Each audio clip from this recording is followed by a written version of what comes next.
Most closely watched trial in the country, and graphic testimony from George Zimmerman's neighbors about what they saw and heard the night Trayvon Martin was killed. But will any of it prove if Zimmerman was acting in self-defense or was he stalking the unarmed teen? And then there's the issue of Zimmerman's attorney and a highly controversial family photo. Here's ABC's Matt Gutman.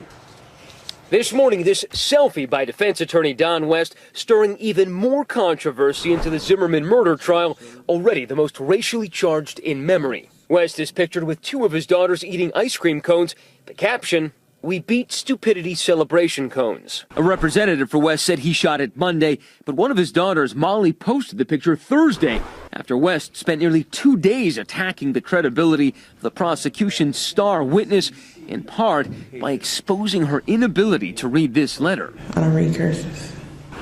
West said through a spokesperson he denied knowing his daughter had posted the picture and called the caption grossly insensitive. But Zimmerman's defense seemed to make headway Friday when the prosecution's witness, John Good, helped reinforce some of their argument.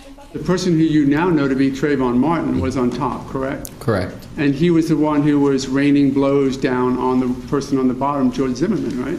That's what it looked like. He said he saw Martin pounding Zimmerman. It was claimed Martin slammed his head into the pavement. But in the dark, the prosecution asked, how much did he really see? Were they going like this? I could not hear that, no. Could you hear this? No. Then came Jonathan Manalo, the first person to speak with Zimmerman after the fight. You also asked him what happened, and he said, this guy was beating me up, and I shot him. And I had to defend myself, and I shot him. But one of the core questions asked all day in court, were Zimmerman's injuries severe enough to warrant him using deadly force against the 17-year-old boy? Physician assistant Lindsay Folgate treated Zimmerman the next day, even telling the court Zimmerman may have saved his own life by firing that gun. Everything appeared to be intact, and because of that, I didn't order the additional testing. For Good Morning America, Matt Gutman, ABC News, Miami.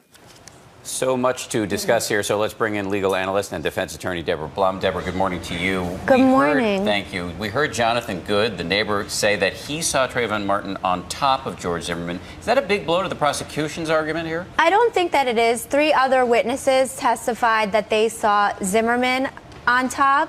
That they saw Zimmerman on the bottom. So there are varying versions of events here. And at the end of the day, it's going to come down to which witness do you find credible. And we've got 1 week of testimony down. What is the biggest remaining challenge for the prosecution?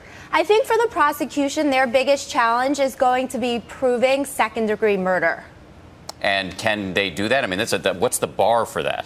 Well, they have to show that there was indifference for human life and that there was evil or malicious intent. And here I think that they can do that.